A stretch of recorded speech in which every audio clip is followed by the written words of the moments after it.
అందరికీ నమస్కారం అండి. ఇప్పుడు చెప్పబోయే కథ పేరు మీ చేతుల్లో మా ఆయుష్. ఈ కథని రచించిన వారు లహరి గారు.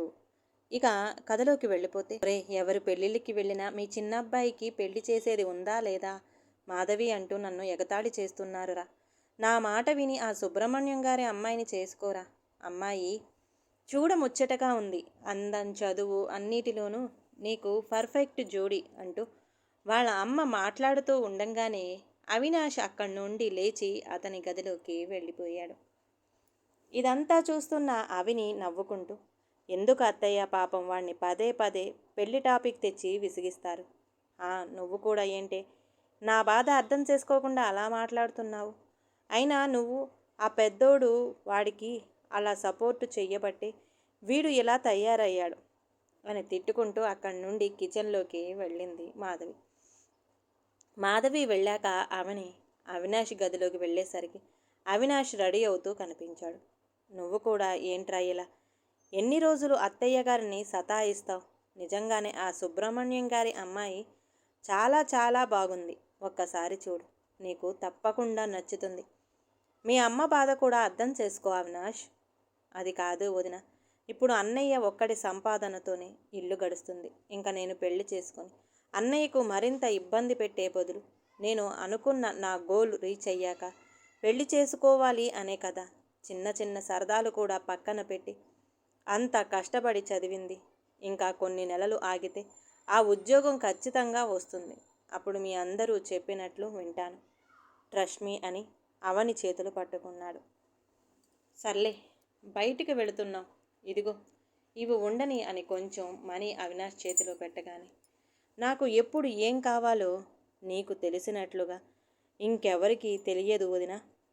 థ్యాంక్ యూ అని అవని బుగ్గ మీద ముద్దు ఇచ్చి బయటికి వెళ్తున్న అవినాష్ను, ఒరే నువ్వు చేసే పని ఎవరైనా చూస్తే బాగోదురా అంటూ నెత్తిన ఒక్క మొట్టికాయ వెయ్యగాని కొట్టిన చోట రుద్దుకుంటూ, అబ్బా ఏంటి వదినా, నా క్రాఫ్ అంతా పాడు చేశావు. అయినా అన్నయ్య ఎప్పుడైతే నిన్ను పెళ్లి చేసుకుని తీసుకొచ్చాడో అప్పటి నుండి నాకు 2 అమ్మలయ్యారు. అమ్మకు ముద్దు పెడితే తప్పు లేదు, కానీ నా క్రాఫ్ పాడు చేసినందుకు పనిష్మెంట్ కింద ఎగ్ బిర్యానీ చేయి వచ్చి తిని పెడతా అని విజిల్ వేసుకుంటూ బయటకు వెళ్ళిపోయాడు అవినాష్. వెళుతున్న అవినాష్ని చూస్తూ, ఇంకేం, యువరాజు ఆర్డర్ వేశాడు కదా, వెళ్ళి ఆ ఎగ్ బిర్యానీ సంగతేంటో చూడు. నేను పెద్దాడికి టిఫిన్ పెడతాలే. వర్క్ ఫ్రమ్ హోమ్తో బెంగుళూరు నుండి సొంత ఊరికి వచ్చిన ఫ్రెండ్స్తో డైలీ మార్నింగ్ బ్రేక్ఫాస్ట్ చేయటం, ఈవినింగ్ టీ స్నాక్స్కి కలవటం అవినాష్కి అలవాటైపోతుంది. అలాగే అందరూ కలిసి టిఫిన్ చేస్తుండగా ఫ్రెండ్ ఒకడు, ఏరా మామ, పెళ్లి చేసుకునే ఉద్దేశం ఏదైనా ఉందా లేదా? అరే, మాలో ప్రతి ఒక్కరికి గర్ల్ ఫ్రెండ్ ఉంది. కనీసం ఎవరైనా అమ్మాయిని లవ్ చేయొచ్చు కదరా. ఊరుకో మామ, వీడికి స్కూల్ డేస్ నుండి ఎంతమంది ప్రపోజ్ చేశారో అందరినీ ఎంతో స్మూత్గా రిజెక్ట్ చేస్తూ వచ్చాడు.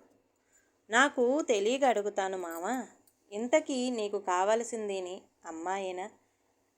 అవినాష్, సైలెంట్గా ఉన్నానని మీ ఇష్టం వచ్చినట్లు మాట్లాడుతున్నారు అంటే ఏంటి?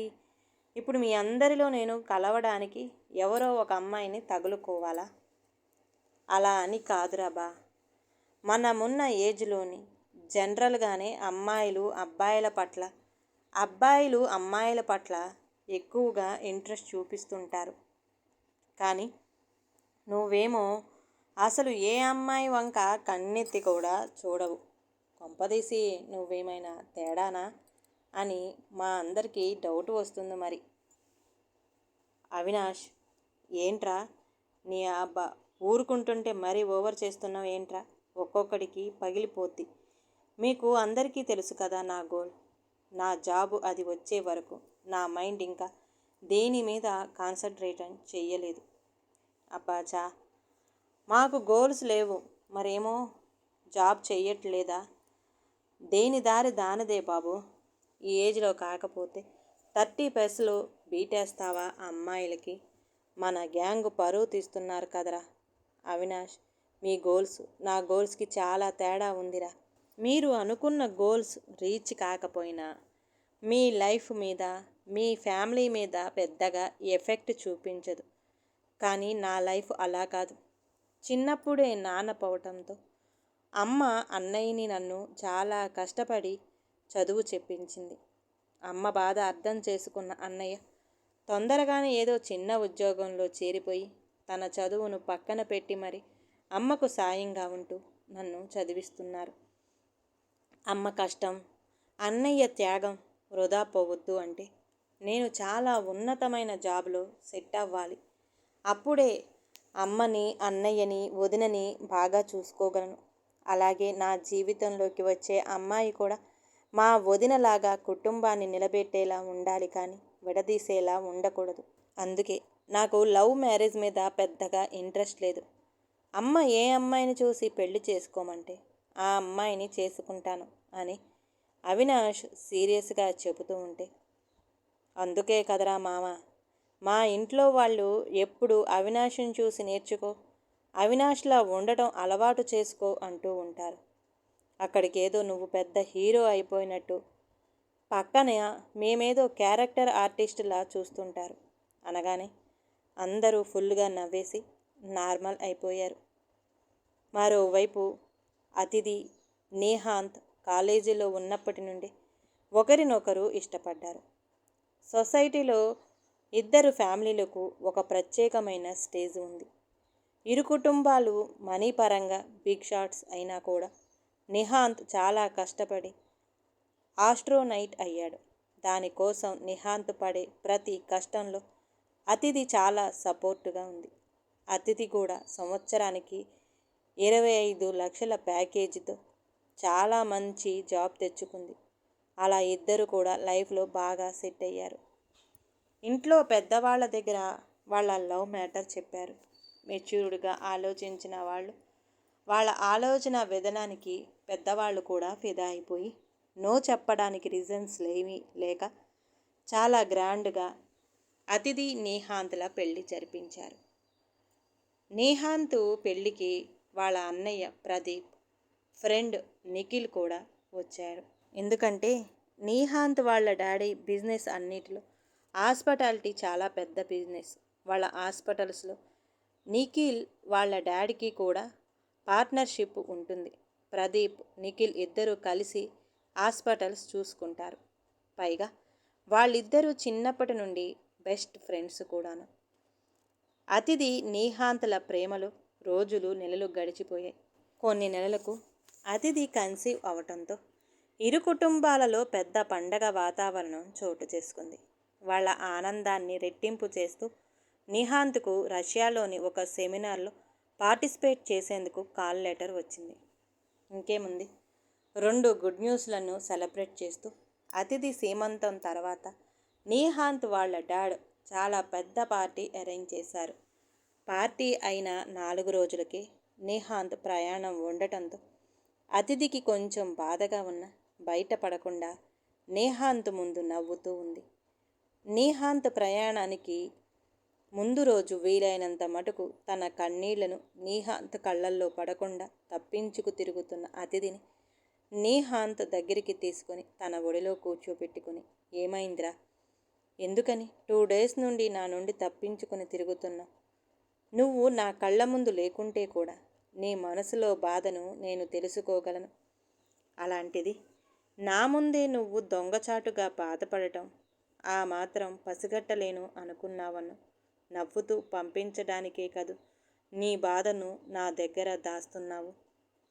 ప్రామిస్ చేస్తున్నా బంగారం, 20 డేస్ ట్రిప్ అయిపోగానే రెక్కలు కట్టుకొని వచ్చి నీ ముందు వాలుతా అంటూ ప్రేమగా అదితి నుదుటి మీద చిరుముద్దు ఇవ్వగానే అప్పటి వరకు ఆపుకున్న ఏడుపు అంతా తన్నుకొచ్చింది. అతిథికి ఆ రాత్రంతా నిహాంత్ అతిథిని అలాగే ఒడిలో కూర్చోబెట్టుకొని పుట్టబోబే బేబీ కోసం మాట్లాడుతూ ఉండగానే ఫ్లైట్ టైం అవటంతో నిహాంత్ వెళ్ళి రెడీ అయి వచ్చాడు. అతి కష్టం మీద అతిథిని ఎయిర్పోర్ట్కి రాకుండా ఆపేసి నిహాంత్, ప్రదీప్ ఇద్దరూ బయలుదేరారు. ఎయిర్పోర్టులో నిహాంత్ చెక్ ఇన్ అయ్యే ముందర అతిథి గురించి నువ్వే టెన్షన్ పడకురా, తనను నేను జాగ్రత్తగా చూసుకుంటాను. అయినా ఎలాగో ట్రీట్మెంట్ జరిగేది మన హాస్పిటల్లోనే కదా. నువ్వు వెళ్ళి నీ సెమినార్ని సక్సెస్ఫుల్గా కంప్లీట్ చేసుకోనిరా. ఆల్ ది బెస్ట్ రా అని ప్రదీప్ నవ్వుతూ తమ్ముడికి సెండ్ ఆఫ్ ఇచ్చి ఇంటికి తిరుగు ప్రయాణమయ్యాడు. మరి అక్కడ అవినాష్ ఏం చేస్తున్నాడో తెలుసుకుందాం. హారం సోఫాలో కాలు మీద కాలు వేసుకొని టీవీ చూస్తూ ఉన్న అవినాష్ ఒక కాల్ రావడంతో హడావిడిగా రెడీ అయ్యి బయటికి వెళ్ళిపోయాడు. అలా వెళ్ళిన అవినాష్ పోస్టల్ ఆఫీస్ ముందర వాళ్ళ ఏరియా పోస్ట్ మ్యాన్ దగ్గర నుండి ఒక కవర్ తీసుకొని ఓపెన్ చేసి చూడగానే కళ్ళల్లో నుండి ఆనంద బాష్పాలు జలజల రాలిపోయాయి.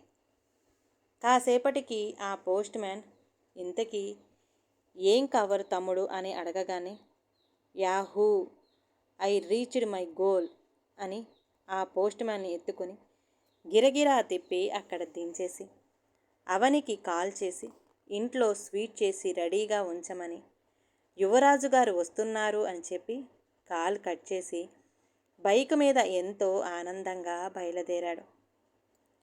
సిగ్నల్ క్రాస్ చేసుకొని మెయిన్ రోడ్డు మీద నుండి వాళ్ళ కాలనీ వైపు బైక్ టర్న్ చేయగానే ఒక చిన్న పాప బాల్ కోసం రోడ్డుకి అడ్డంగా రావడంతో బైక్ని కాస్త పక్కకు తిప్పిన అవినాష్ నేరుగా వెళ్ళి ఎదురుగా వస్తున్న వాటర్ ట్యాంక్కి తగులుకున్నాడు.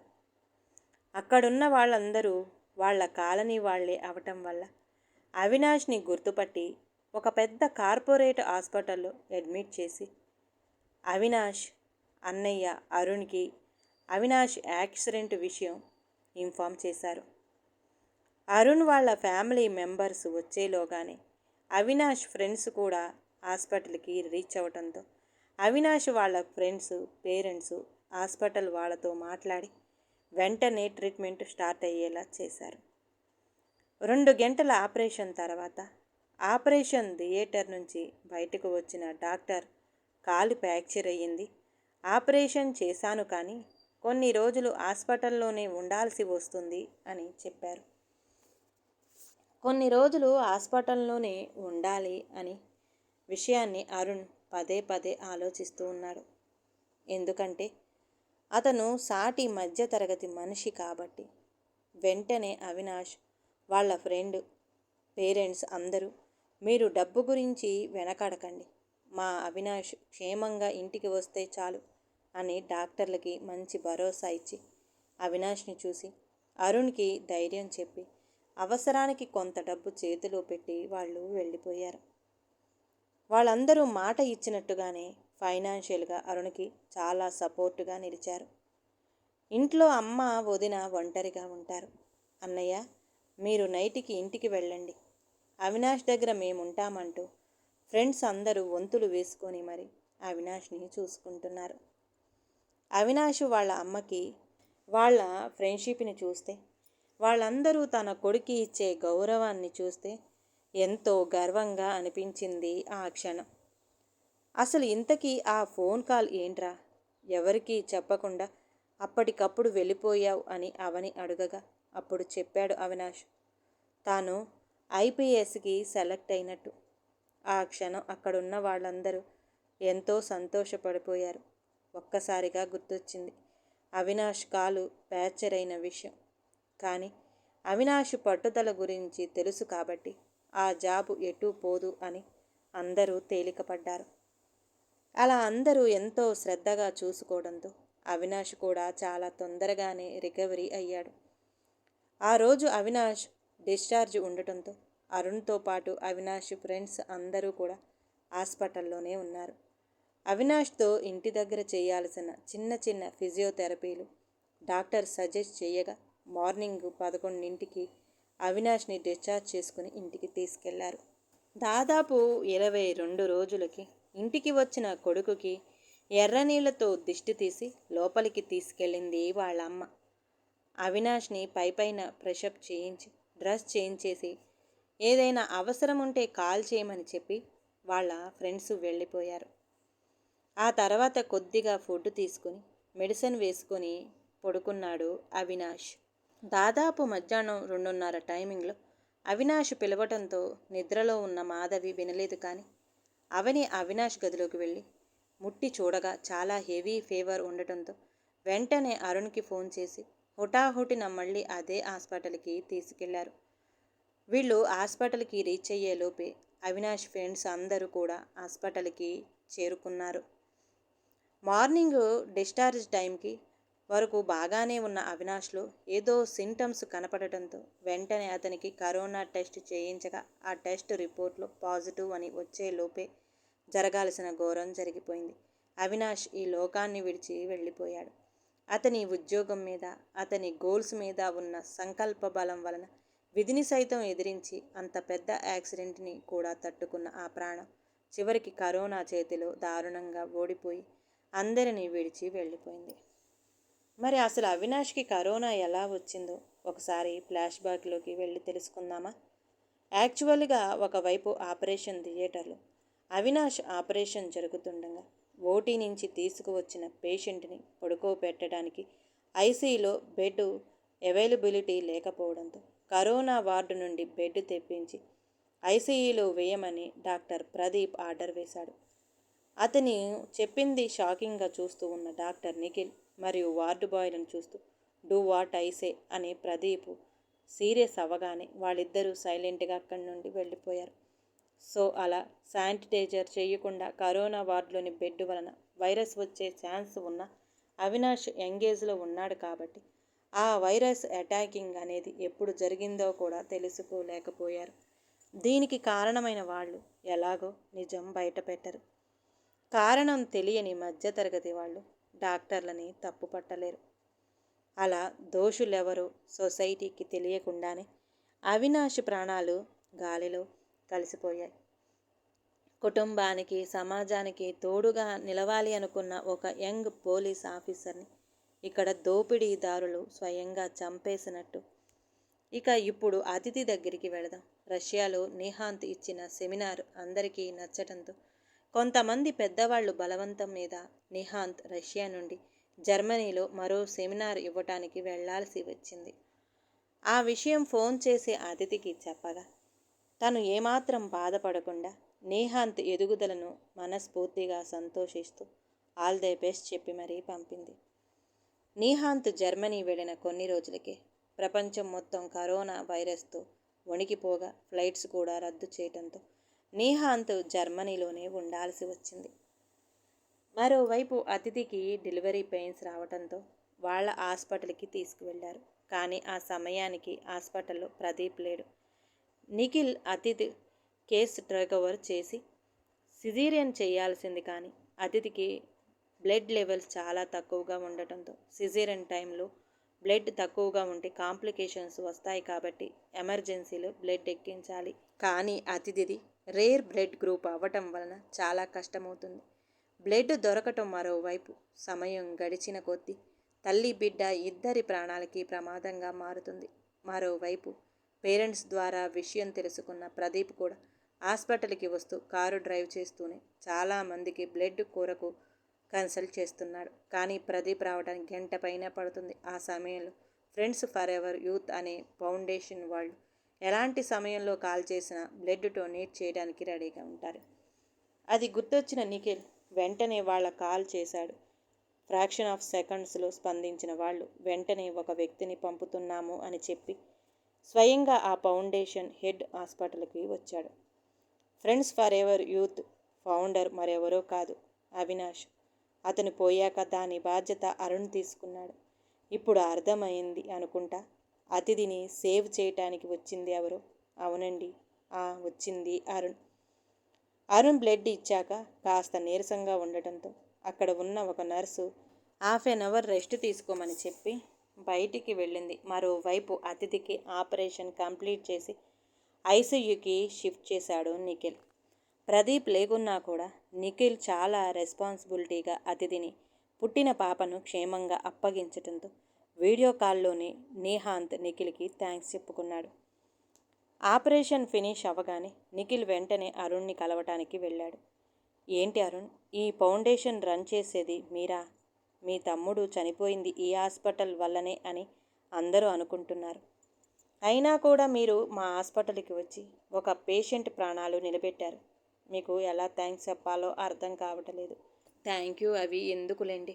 డాక్టర్ గారు ఆ పుట్టిన బుజ్జి పాపాయి చిరునవ్వులు నా తమ్ముడు ఎప్పటికీ బ్రతికే ఉంటాడు.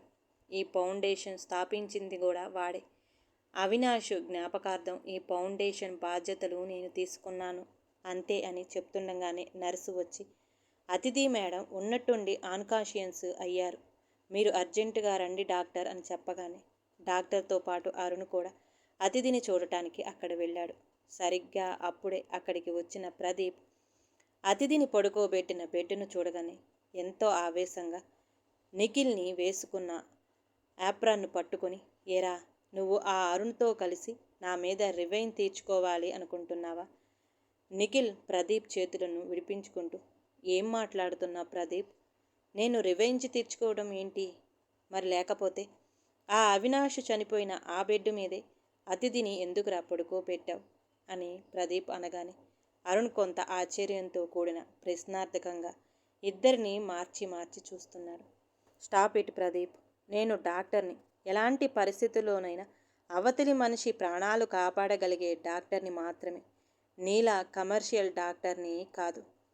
నీకు కొంచెమైనా మానవత్వం అనేది ఉండి ఉంటే శానిటైజింగ్ చేయని బెడ్ తీసుకువచ్చి ఆ రోజు అవినాష్ కోసం వేసేవాడిని కాదు అని ఆవేశంలో నిఖిల్ నిజం బయట పెట్టేసరికి అంత సడన్గా తన తమ్ముడు ఎలా చనిపోయాడో అప్పుడు అర్థమైంది అరుణ్కి.